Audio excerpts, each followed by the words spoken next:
Te han contado que la tecnología es una escalera que sube peldaño a peldaño. Es mentira. La historia es un cementerio de futuros que nunca ocurrieron. Hace 2000 años, en Alejandría, la humanidad tuvo en sus manos la chispa de la modernidad. No fue una revolución industrial, fue algo más poético y trágico, el nacimiento de la lógica mecánica. En el Museión, Herón de Alejandría, referido como mecánicos en algunos textos, no estaba solo inventando juguetes, estaba traduciendo la voluntad humana a engranajes. Llamarlo software es una metáfora moderna, pero fíjate en esto. Sus autómatas funcionaban con secuencias de nudos y cuerdas. Era un sistema de instrucciones preprogramadas. Si cambiabas el nudo, cambiabas el movimiento. Era el ancestro más primitivo de una línea de código. Y luego, la eolípila, el primer motor de vapor registrado. No era una máquina para mover fábricas, era una demostración científica. Pero ahí reside la gran pregunta. Si ya entendíamos cómo convertir el calor en movimiento circular, ¿por qué nos detuvimos? No fue falta de genio, fue un techo de cristal social. En un mundo donde el trabajo esclavo era infinito, la máquina no era una necesidad, era una curiosidad. La ciencia de Herón no fracasó, fue asfixiada por su tiempo. Dejamos que el secreto del vapor durmiera durante 1700 años. Imagina dónde estaríamos hoy si ese fuego no se hubiera apagado. Mientras Europa concentraba su genio en la piedra y las catedrales, en el corazón de Bagdad, la ingeniería tomaba un rumbo distinto, la autonomía. Año 1206. Ismail al-Jazari no era un simple artesano, era el maestro de los ingenios. Muchos dicen que el mundo moderno nació en la Revolución Industrial, pero varias de sus piezas fundamentales ya estaban tomando forma aquí.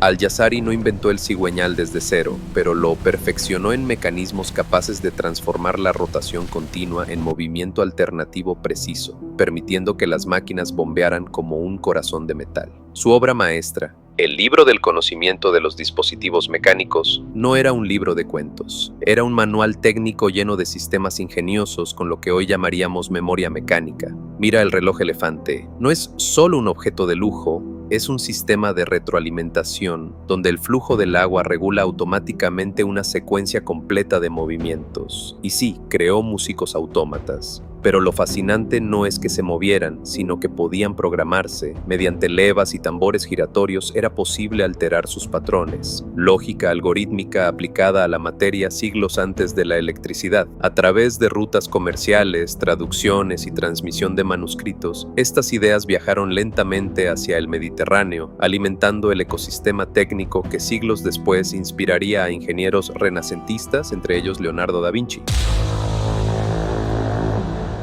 Leonardo da Vinci no solo pintaba cuadros, él decodificaba la realidad, entre máquinas para volar, tanques de guerra, teclados de cuerdas y más. Para él, un brazo humano no era solo carne y misterio, era una palanca orgánica. Entendió que si podías descifrar la palanca, podías replicar la vida. Imagina una gala en la corte de Ludovico Sforza, en Milán.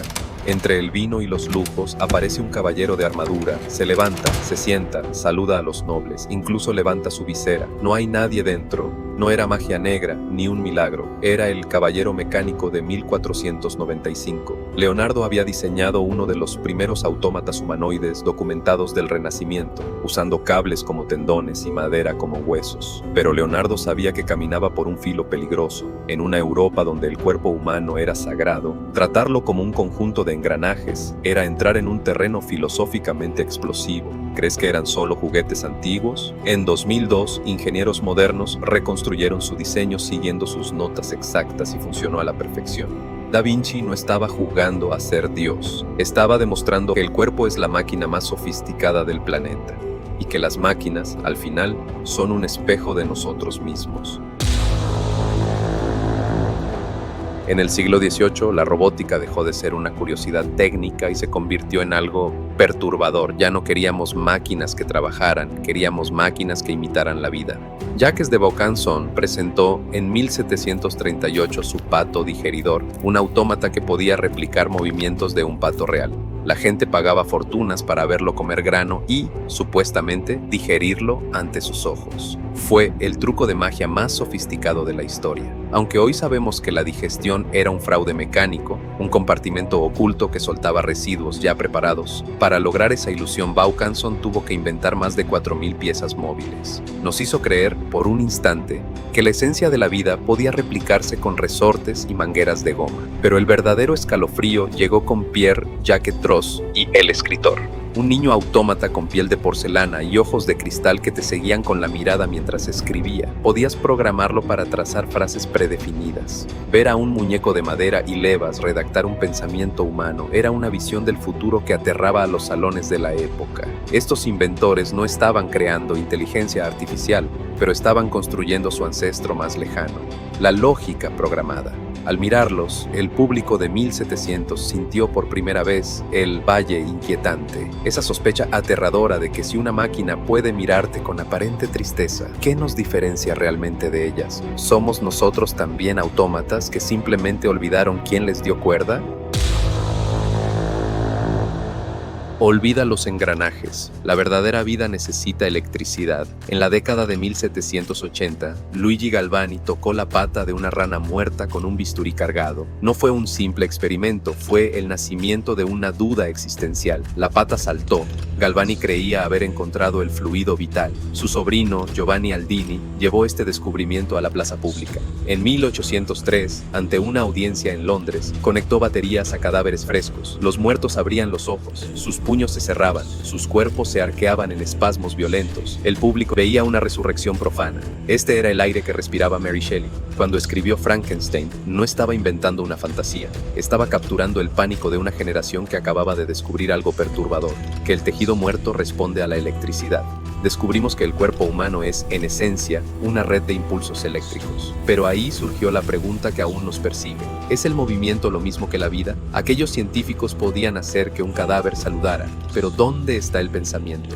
La energía sin lógica es solo un espasmo. El cuerpo ya tenía su chispa, pero a la robótica todavía le faltaba una mente.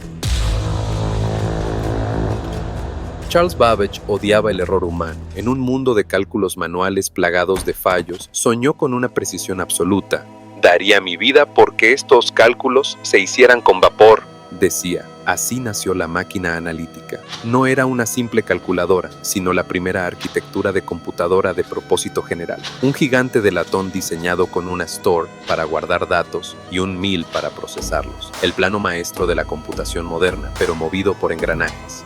Pero fue Ada Lovelace, la hija del poeta Lord Byron, quien vio el alma del invento. Practicando lo que ella llamaba ciencia poética, entendió que si la máquina podía manipular símbolos siguiendo reglas, sus límites no serían solo los números. Podría procesar música, letras y lógica pura. Ada escribió el primer algoritmo publicado, diseñado explícitamente para ser ejecutado por una máquina. Sin embargo, su visión se adelantó a la realidad industrial. El siglo XIX no tenía la precisión mecánica ni la infraestructura energética necesarias para sostener una máquina tan compleja. Tampoco existía aún la lógica formal que más tarde desarrollaría George Boole, ni la teoría de la computación que formularía Alan Turing. Los planos de Babbage quedaron archivados mientras el mundo, sin saberlo, construía los cimientos, la lógica simbólica, el procesamiento masivo de datos y la ingeniería eléctrica. Solo cuando esas corrientes convergieron, culminando en el transistor, la intuición de Ada y Babbage pudo transformarse en computadoras reales.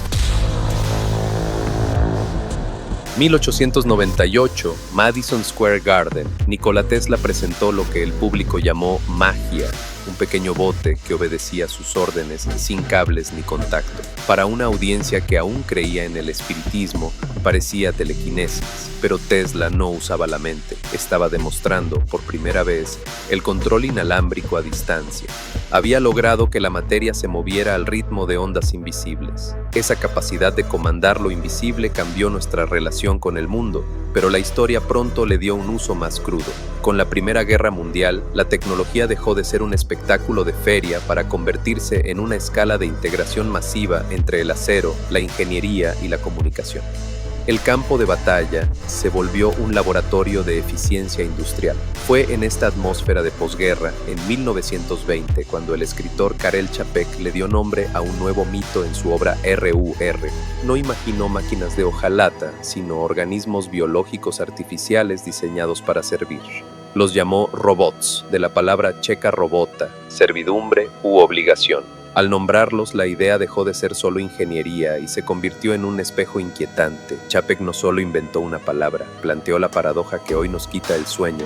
Al buscar el esclavo perfecto, podríamos estar diseñando el fin de nuestra propia relevancia. Teníamos el cuerpo, la electricidad y la arquitectura. El mito estaba completo.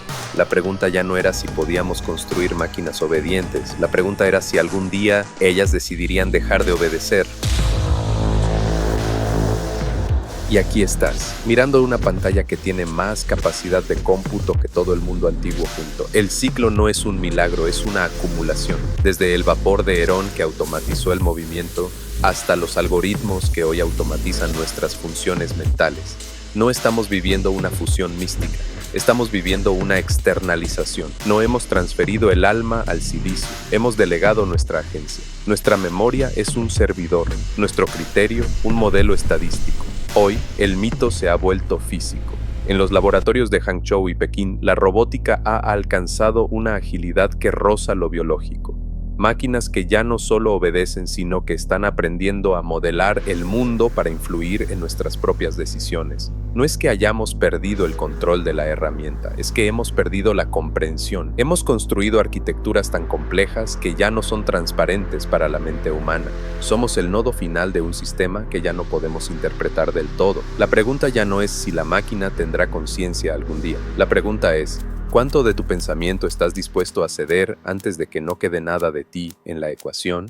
Y así, querido oyente, termina la historia de hoy. Pero recuerda, el viaje de las grandes mentes nunca se detiene. Así que sigue explorando, sigue cuestionando y nos vemos en el próximo capítulo del Rito Histórico. Recuerda suscribirte y activar la campanita para no perderte nada. Hasta pronto.